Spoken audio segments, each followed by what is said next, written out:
e firmada na fé de Cristo. A igreja de Colossos foi fundada por Epáfras, provavelmente Epáfras. Paulo se comunicava através de Tíquico, cooperador. Paulo, até no capítulo 2, não tinha ido a Colossos, não tinha ido a essa igreja, só conhecia por comunicação, só conhecia através de Tíquico, lendo a carta, mas de Tíquico era o canal de comunicação. Capítulo 1 dessa carta defende a divindade e a humanidade de Cristo. Os falsos diziam que Cristo não era Deus, que Ele não era o Deus que estavam esperando. Paulo, no versículo 17, ele diz: Ele é antes de todas as coisas. Tudo é por Ele, para Ele, sem Ele nada subsiste. Aleluia! Capítulo 2, Paulo tinha um desejo de a igreja se unir em amor e no pleno conhecimento de Cristo, para combater principalmente o gnosticismo, porque conhecendo a Cristo é que se tem total salvação. Capítulo de número 4 fala sobre oração e boa conduta, e o capítulo número 3 é para ter uma vida transformada em Cristo, implica em despir as roupas do pecado e vestir a santidade, o amor, o compromisso com Deus e a excelência de servir ao Senhor. Nesse último, excelência de servir, que eu quero falar no capítulo 6 de João. Primeiro, quero que os irmãos, dentro da Bíblia, que significa excelência. Excelência no que nós conhecemos é ir além do óbvio, fazer a mais do que o esperado. Exceto o nosso funcionário. E você fazer mais do que o esperado, você trabalhar com excelência. Segundo a Bíblia, é fazer com o melhor esforço, de coração, como para o Senhor, buscando superar a expectativa e, acima de tudo, honrar a Deus. Fazer com o coração para honrar a Deus. Buscando força, fazer com todas as forças. Eclesiastes capítulo 8, capítulo 9, versículo 10 diz assim: tudo que tiver a mão para fazer, faz com todas as forças. Porque para a sepultura, para onde vais, não haverá obra. Para o Senhor é com todas as forças. Para o Senhor é com tudo que você tem. E sem ser pressionado de coração. Eu quero frisar uma palavra aqui. É oferta. No final, os irmãos vão entender. É oferta. Servir ao Senhor aqui nesse texto é oferta. Excelência no grego é realizar com pleno potencial da disposição. Pleno potencial da disposição. Aquele doutor, eu esqueci o nome dele, o apóstolo dele, ele fala uma frase, talvez eu não ouvi falar agora, mas fala assim: faça o seu melhor na condição que você tem, enquanto você não tem condição melhor para fazer melhor ainda. Excelência não é eu esperar a condição melhor para fazer algo, é fazer o seu melhor na condição que você tem, até que a condição melhor venha para você fazer melhor ainda. Ele não entende excelência, senta e espera. Eu vou esperar, eu não vou lá ajudar não, porque o pastor só tem um rolo e eu já estou pintando. Venha fazer sua condição, na condição que você tem, o seu melhor. Se só tem um rolo, pega um pedaço de pau e vem segurando, limpando as beiradas. Mas faça na condição que você tem, o seu melhor. Até que o pastor compre outro rolo e você possa fazer melhor ainda com a condição que você tem. Isso é excelência, segundo o grego, que é o que o Novo Testamento foi escrito. Isso é excelência, com toda força e de coração. O texto que nós lemos, eu aprendi muito e também apanhei muito com esse texto. Eu já preguei nele sobre a gratidão ao princípio da multiplicação. No versículo número 11, quando Jesus levanta o pão e agradece, ele só tinha 5, e 2 peixes para 5.000 homens. Quando fala 5.000 homens, está tirando fora as crianças e a esposa, as mulheres. Não tirando fora porque eu não contava homem, conta todo mundo. E eu, para mim, para por pouco, eu coloco, cada um era casado e tinha um filho. Naquele tempo os judeus tinham muito. Você vê, Jacó tinha tempo ao lado de filho. Então, eu pus para cada um. Com a mulher, mais o homem, 15.000 pessoas. Para 5 pães e 2 peixes. Jesus poderia ter dito, aparece um pão e um peixe na mão de todo mundo. Pareceria normal, legal. Poder para isso ele tinha e tem até hoje. Ele poderia ter dito, olha, a partir de agora está todo mundo com a barriga cheia, todo mundo ficar com a barriga cheia, você entendeu, eu vou estar com fome, eu ali não estou. Mas ele, para nos ensinar, ele levanta o pão para cima e disse, Pai, graças te dou pelo que eu tenho. E aí eu fico imaginando aquela cena, ele deu para os discípulos aqueles pães, e quando os discípulos saíam para entregar, eu fico pensando assim, eles tiravam um pedaço, quando eles iam tirar outro, o pão estava aqui. Tiravam um pedaço, quando iam tirar outro, o pão estava aqui. Então gratidão é o princípio da multiplicação. Seja grato pelo que tem, para alcançar daquilo que deseja. Aleluia! Que Deus te deu, para que Ele possa te dar daquilo que você deseja. É verdade. Mas eu quero que os irmãos entrem comigo no texto. Vai dizer no versículo de número 2 que era grande a multidão que seguia Jesus, porque viram os sinais que ele fez. E no versículo logo abaixo vai dizer, no versículo 3, e sentou-se ele ao subir o monte com os discípulos. Duas multidão, a multidão que vai atrás de Jesus por causa do milagre, e a multidão e os discípulos que querem algo de Jesus, aprender de Jesus. Nós estamos, creio eu, nessa classe do que quer aprender de Jesus, ser discípulo de Jesus. Existe até hoje a multidão que vem por causa de milagre. Aconteceu 1 ou 2 vezes, aí vem na terceira, não tem, não volta mais para a igreja. Mas aqueles que vêm frequente, que ainda que não veja, com o olho nu, ele reconhece o milagre de Deus na vida, que é a salvação, mesmo que não está vendo o olho nu, e continua seguindo Jesus. Há pelo menos 3 coisas que eu anotei aqui, que é para que a gente possa ter um ano de excelência. Servindo a Deus, porque foi para isso que Ele nos chamou, foi para servir ao Senhor. Quando alguém diz ministro, eu sou ministro, a tendência da gente é achar que a gente é por cima. Mas quem estuda a Bíblia sabe que ministro naquele tempo não tinha motor para tocar os barcos, que atravessava atrás de, quando Paulo viajou nos barcos, não tinha motor para tocar os barcos. Os ministros ficavam lá embaixo com os remos. Eles que remavam para levar o povo enquanto estavam em segurança, quando estavam dentro de suas cabines dormindo tranquilo, os ministros estavam remando, os ministros estavam servindo. Nós fomos chamados para ser ministros, para servir a Cristo e ao próximo. Quando você fala de ministro, eu sei que aqui não, e até o assunto não tem, eu conheço os ministros, não crescem, mas para mim muitos que eu sou ministro. Você é um remador. A glória não é para o ministro, porque ninguém conhecia, mas o povo chegava do outro lado por causa dos ministros. Aleluia!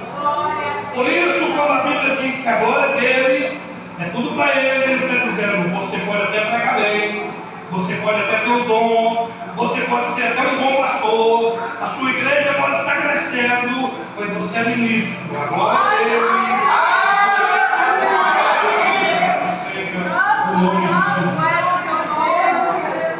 A primeira coisa que eu vejo que aqueles discípulos, para mim, vocês vão entender, eles não aprenderam, eles não tiveram nessa passagem, eles vieram aprender depois, porque graças a eles, através de Cristo, nós estamos aqui hoje, porque foi eles que levaram a palavra, o que vieram fazer. A primeira coisa que eu aprendo aqui é que para ter um ano de excelência, precisamos ser discípulos, andar e aprender de Cristo. Todos vinham para milagre. Quero ver milagre, eu quero ver Jonas, eu quero ver milagre, eu quero ver a baleia, eu quero ver milagre. Os discípulos diziam, me ensina a orar. Como é que eu faço para ser como o Senhor? Para ter um ano de 2026 de excelência, do seu melhor para Deus, sozinho você não consegue.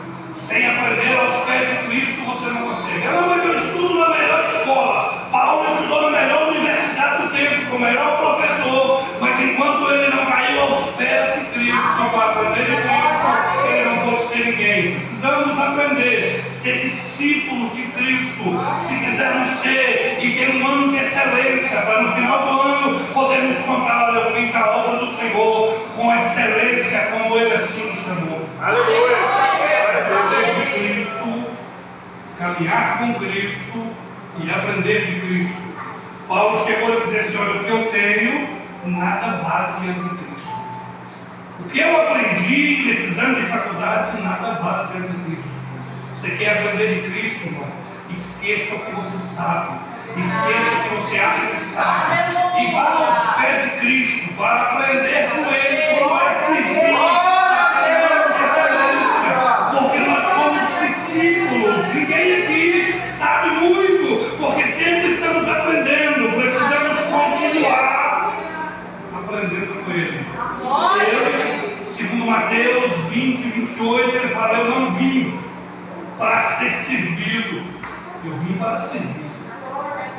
Nós queremos, eu vou dizer nós no sentido geral, principalmente nós que estamos aqui, fazemos parte de uma carteirinha de obreiro, tem uma consagraçãozinha, um diploma na parede, queremos ser servidos, porque eu sou maior no reino de Deus, a regra de Deus mede cada um conforme ele, é tudo com um tamanho só. Esse cargo eclesiástico aqui é porque Deus concedeu, porque é responsável pela igreja, responsável pela palavra, mas no tamanho diante de Deus, ele mede de um jeito só. Ele olha o evangelista e vê o porteiro da igreja e fala: nenhum é maior, todos sabem.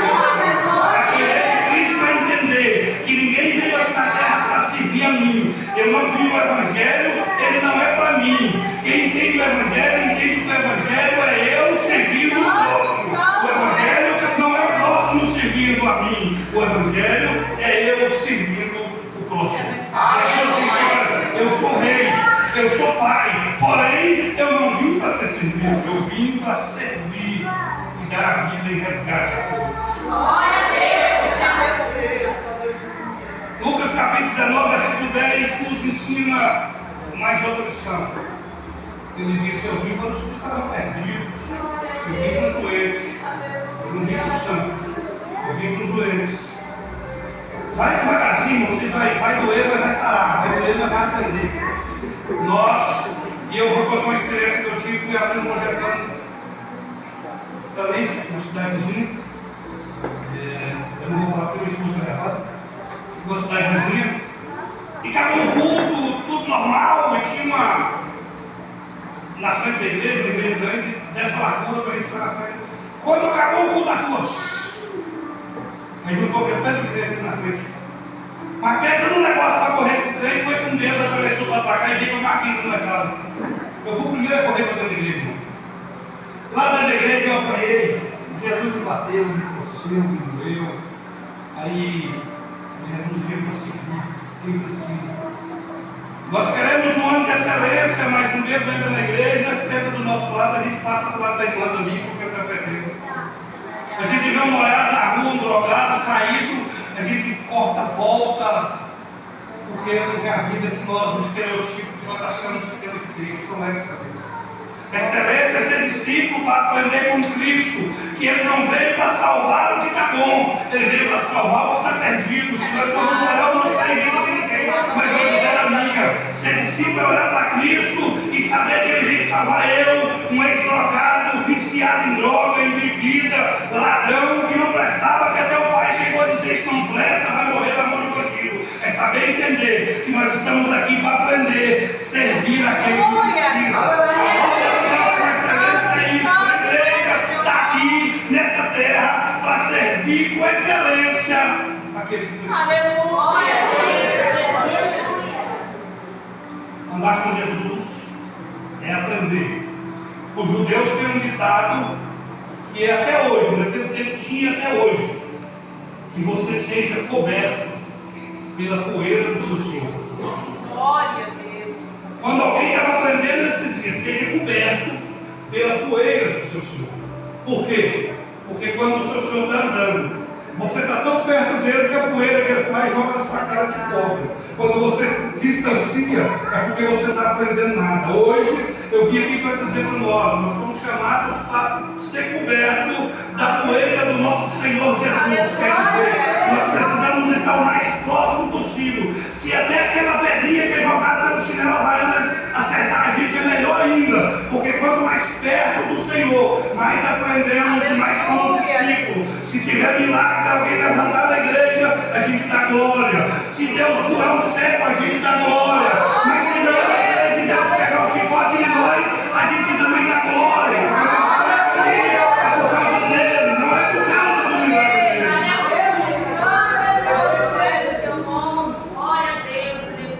Quando a gente dá a palavra que dá para ir, quando a gente dá o achado que entrou na mesa, segundo, irmão, que eu vi nesse negócio, nesse texto aqui.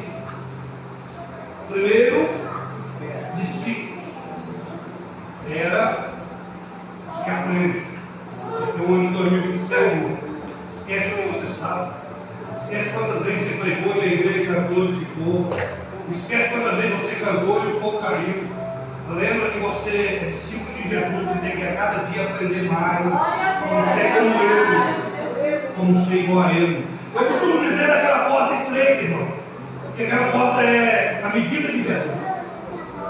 Agora você pensa, como é que vai aumentar lá? Está sendo com ele, está passando aquela porta estreita. Ela não vai mudar. Ela nunca mudou. Nós tentamos melhorar o caminho.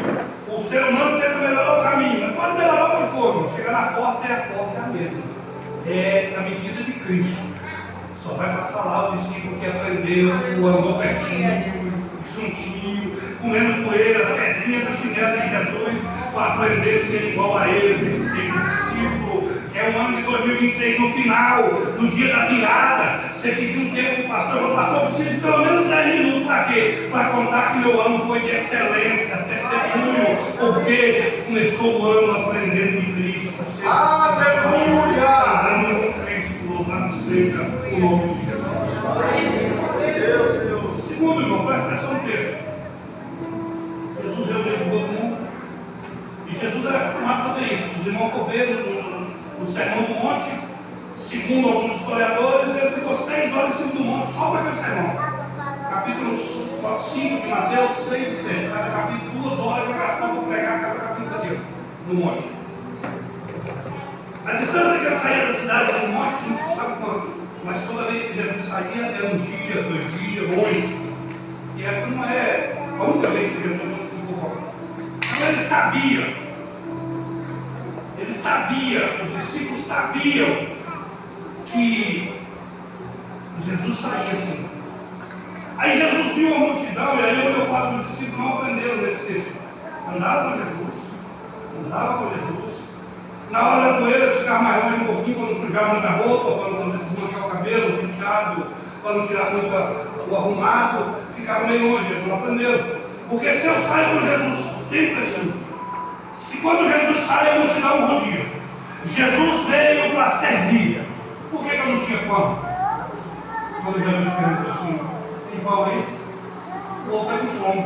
Automaticamente, eles tinham que dizer, opa, nós temos alimento para o Senhor. Porque eu sei que o Senhor veio para servir. E quando o Senhor está em algum lugar, as pessoas te seguem e tem que ter algo para servir. Eles não aprenderam.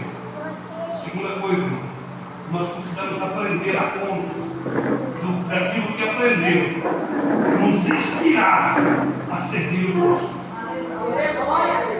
Jesus ensinou quantas vezes, toda vez que ele saía, o povo ia, e ele disse, ele perguntou para Filipe, cadê o pão? Filipe também tinha outra falha, que podia muito bem falar assim, não tem agora. Mas eu sou dessa região, eu sei que tem uma padaria ali, eu sei que tem um mercado ali, porque Filipe era daquela área. Talvez ele tenha de surpresa, mas ele estava ligado. Se precisava de um restaurante ali, Se precisar ter uma armazém ali, mas se qualquer dia for, não sei, se o Pedro vai fazer, vai comprar esse cara. Aí a Bíblia vai dizer, eles estavam só provando, para ver se aprenderam essa lição.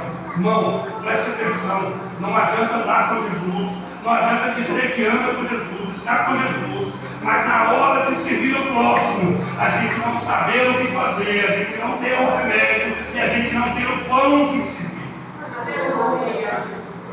Precisamos ser inspirados hoje, no tempo de hoje, pelo Espírito Santo, guiado, lembrado, ensinado.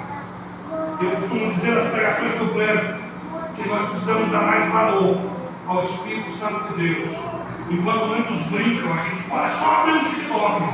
Você vai ver um irmão Malachaia, você vai ver uns irmãos zombando das coisas de Deus, e muitos crentes dando joinha, e muitos crentes seguindo um cara desse. Isso é brincar com o Espírito Santo, porque é o Espírito Santo que nos ensina hoje. Nós não andamos pessoalmente vendo Jesus com o olho carnal, mas é o Espírito Santo que faz esse papel de nos ensinar, de nos guiar, de nos lembrar. Não adianta andar, querer andar com Jesus através de vir na igreja e desprezar o Espírito de Cristo que te guia, que te lembra, que te ensina. Aleluia! Quer ter um ano de 2026 abençoado de excelência em todas as áreas da sua vida? Convida o Espírito Santo para o Espírito Santo. Venha para perto de mim, para poder guiar os meus passos e me ensinar como viver esse ano excelentemente. Vou correr. Primeiro, andar com Jesus. Segundo, ser guiado pelo Espírito de Deus ou pelo aquilo que aprendeu com Jesus. Hoje, ser guiado pelo Espírito de Deus, porque a gente aprende com o Espírito de Deus de Jesus. Naquele tempo era ser guiado por aquilo que aprendeu, mas hoje ser guiado pelo Espírito Santo de Deus. Você não é até hoje. Você vê os outros, mas você não é. O pastor já falou que já deu uma dica. Oração, jejum. Eu lembro que quando Jesus me achou, menino, a primeira coisa que o pastor dizia: jejum e ora, para Jesus se precisar. Aqui eu não sei, irmão, mas se eu for perguntar na minha série, eu tenho tanta gente, 2.000 pessoas que estavam lá esse dia atrás, tem gente que não sabe nem o que é o Espírito Santo. Porque nós estamos desprezando o mais importante da igreja. Precisamos voltar, irmão, a colocar o Espírito Santo em primazia na nossa casa, na nossa igreja, na nossa vida, porque Ele que nos guia, nos ensina, nos leva, e é Ele que vai pegar a igreja pela mão e vai subir e entregar para Cristo nas nuvens. Terceiro, irmão, precisa ser alicerçado pela palavra de Jesus. Não adianta andar, não adianta vir no culto, não adianta participar. Se o que é ensinado aqui, a palavra de Jesus vem daqui, sai daqui, você não é alicerçado, porque daqueles 12, um vendeu a Cristo, desviou por causa de oferta. Quem não é alicerçado, ele está aqui de um jeito, mas o primeiro balançado uma nota de 100, era um pregador bom, pregava a palavra de Deus, mas balançaram uma notinha para ele parou de pregar, porque senão vai incomodar e eu não recebo oferta. Você não precisa se preocupar com isso, preocupe-se em ser alicerçado por Cristo na palavra.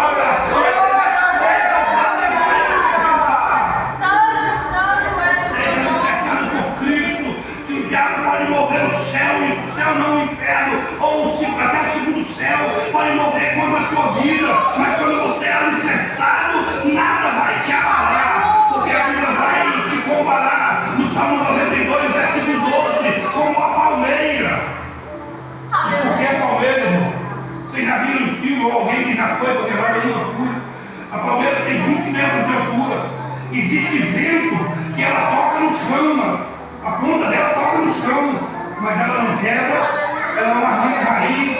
Se você passar nessa BR nos dias de chuva, principalmente nessa daqui, nos dias de chuva, você vai ver a árvore caída com a raiz toda exposta, que arrancou até a raiz. O crente tem que ser igual a palmeira. Por quê? Eu fui ler e fui olhar. Ela cresce 20 metros, mas ela chega a crescer 60 para baixo de raiz. Como assim? Enquanto ela não acha água para alimentar o seu caule, enquanto ela não acha água para alimentar, ela não para. Mas enquanto ela acha um terreno rochoso lá, 20 metros de profundidade, ela para na pedra? Não. ela contorna a pedra e continua descendo até encontrar a água para trazer sustento. Por isso é que ela emborca, mas não quebra. E o crente é comparado a essa árvore. Por quê? Porque o crente que é alicerçado na palavra, o vento vem da direita, o vento vem da esquerda, o diabo se levanta, o inferno inteiro se levanta. Você pode até engordar, você pode até ajoelhar, você pode até arrastar, mas a sua raiz está fincada na palavra. O dia que Jesus voltar, você pode até estar fraco, machucado como Jacó, mas ele vai dizer dos meus, ele está fincado, ele está firmado, vai buscar ele, vem trazer ele, louvado seja o nome de Jesus. Aleluia! Alicerce a vida da palavra, irmão. Não alicerce a vida de dom, porque o dom que eu tenho, você pode até ser salvo se você ouvir o dom da palavra que eu tenho. Quem tem dom acha que já não, irmão, o dom não salva ninguém, o dom leva você a conhecer, o dom que eu tenho pode salvar você, mas o dom que eu tenho não me salva. Se eu não tiver uma vida como está em Colossenses, eu era, mas hoje eu não sou, eu roubava, mas hoje eu não roubo, eu mentia, mas hoje eu não minto, porque eu tenho uma vida alicerçada na palavra do Senhor. E olha, eu vou dizer, irmão, o diabo vai vir com tanta força nesses últimos milésimos de segundo. Porque ele sabe que ele já deve conhecer mais Bíblia que qualquer um. Precisa pensar que você sabe, igual eu li algumas vezes, comecei agora 62 vezes a leitura da Bíblia, já li 61, sem nada, irmão. Se o diabo for coitado, eu fico. Nem no chinelo não serve, ele sabe mais que nós. Ele sabe mais que nós, porém ele obedece. Não adianta você conhecer de ouvir falar. Porque alguém falou ou porque leu. O importante é viver, é alicerçar, é mudar, é tirar a roupa do pecado e vestir com a roupa da santidade, com a roupa da nova vida, ser firmado na palavra. Quer vitória, irmão? Quer um ano legal? Conheça a Deus, seja guiado pelo Espírito e seja alicerçado na palavra. Seja alicerçado na palavra. Sabe por que eu leio, irmão? Eu quero ler 100 vezes. É o meu propósito. Mas se Jesus não ia terá, eu quero ler 200. Depois eu leio o tal do Mude, você Mude, DDS Mude, entendeu? 250 vezes. 200 vezes normal e 50 vezes de joelho. Eu já li 60 vezes normal e uma vez de joelho. Pelo menos assim não, mas a gente vai. Eu tenho vontade de ler, sabe por quê? Eu vou dizer nome. Depois eu boto esse negócio aí. Marcos Feliciano. Eu tenho um tempo que ele criou tanta heresia na nossa igreja, Assembleia de Deus, que eu falei, eu nunca mais não pego isso no culto. Vou começar a Bíblia, porque se falar, ele pode falar bonito que foi isso no culto. Se estiver fora da Bíblia, não me acha não. Por que tem gente que é tocado como folha ao vento? Porque não lê Bíblia, chega um cara que fala bonitinho aqui, ou porque tem uma revelação que é dom de Deus, te leva aonde quer, mas hoje eu venho te dizer que a vitória, firme seus passos na palavra de Deus. É bonitinho, o cara tem muitos likes lá na internet, pois é, no céu não tem nenhuma vezes, firme na palavra, esqueça o like, mas firme na palavra de Deus, e nada vai te tirar, nada vai te tomar, nada vai te quebrar. Jesus veio na terra e escolheu gente para seguir a obra. E eu venho dizer aqui, qual a oferta que eu falei? Jesus veio na terra para escolher pessoas como eu e você, escolheu a nós, porque João 15:16 fala assim, não foi ele, não foi nós que escolhemos a ele, foi ele que nos escolheu para que nós vamos e termos frutos, e o fruto permaneça. Qual é o fruto do crente? Qual é o fruto da ovelha? A ovelha. O que o crente precisa ter? Fruto é crente, é mais crente, é buscar a alma, é ir por todo mundo, sim, mas o Senhor não obriga ninguém, o Senhor não faz supressão. Aí quando Jesus disse assim, como é que nós vamos alimentar o povo? Lá no meio do povo apareceu uma criança assim, tem 5 pão, 2 peixes. Aí aquilo me incomodou, no meio de 15 mil pessoas. Só ele tinha pão? Só ele tinha peixe? O senhor que é pai de família, é uma menina, o senhor tem um menino. O senhor que é pai de família, eu vou só um, eu falei que é um para cá. O senhor sai mais ela, mais um menino. Para um lugar que o senhor sabe que vai ficar 2 perdidos, o senhor não vai dar aqui. O senhor viu milagre, o senhor nunca tinha visto milagre de multiplicação de pão. O senhor já tinha visto milagre, todo tipo de Jesus fez uma multiplicação de pão, essa foi a primeira. O senhor não ia levar comida do povo, a sua família? Claro que ia. Mas só um ofertou. Só um teve coragem de ofertar. Só ele olhou e falou assim: eu tenho. É pouco, mas eu oferto a ti, Senhor. Aleluia. É pouco, mas eu te oferto. Aleluia. Isso me incomodou demais. Quantas pessoas que tinha ali, irmão. Quantos pais de família tinha ali. Tenho certeza que ele podia juntar ali. Se brincar, dava pão para cada um, que cada um levava para a sua família. Mas só um ofertou para Cristo. Quantos de nós hoje, irmão, estamos na igreja para buscar, me dá, bom, a bênção de Deus tem que pagar muito mais do que pedimos, mas quantos de nós está disposto a ofertar o tempo, está disposto a ofertar a vida, está disposto a ofertar o ministério, está disposto a ofertar ainda que seja dinheiro, está disposto a ofertar um pouquinho do tempo a mais? Aleluia. Servir com excelência é isso.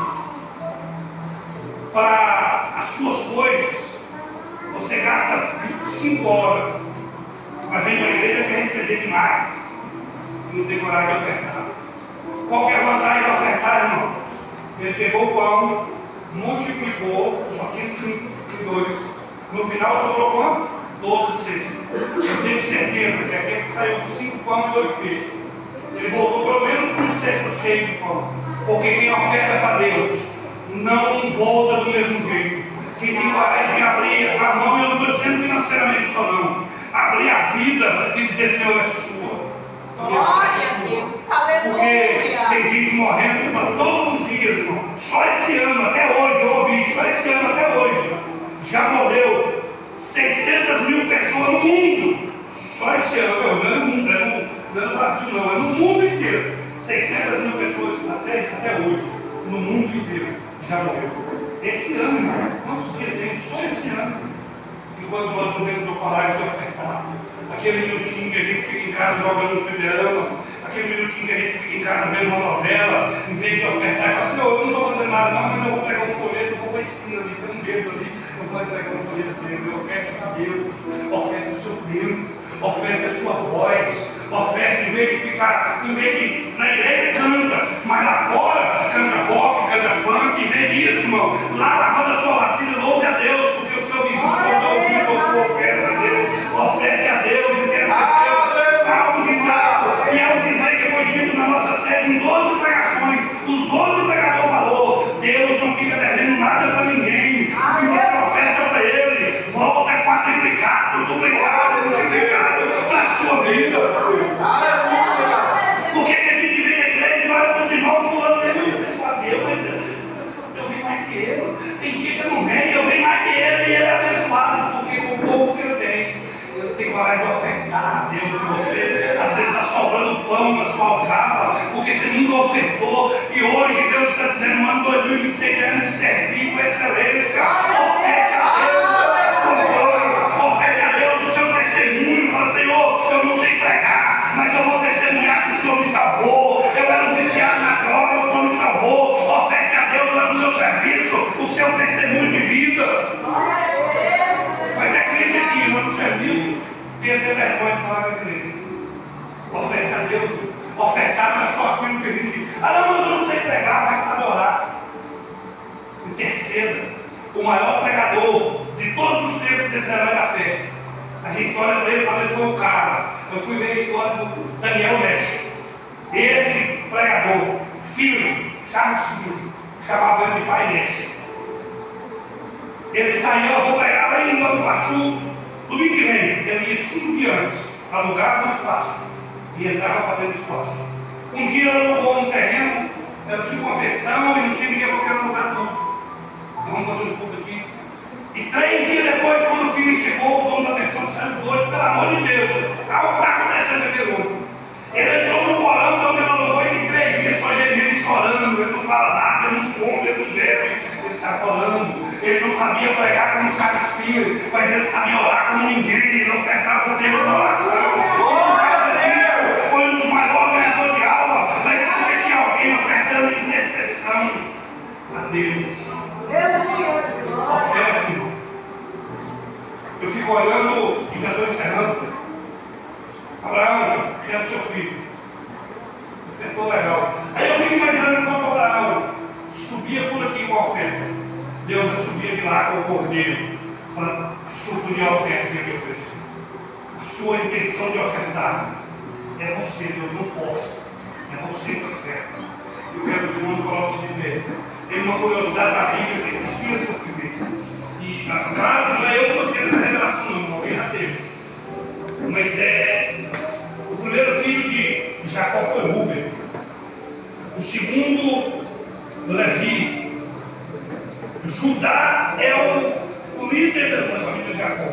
Mas Judá só nasceu em 4. Naquele tempo, o primeiro que nascia que era o mestre, chefe de tudo. Por que Judá tomou a primogenitura? Quando nasceu o primeiro, Lia falou assim: agora eu vou provar para Raquel que eu sou melhor, o Jacó vai me amar. Quando nasceu o segundo, ela disse para: agora sim ele vai me amar, porque eu já dei 2 filhos.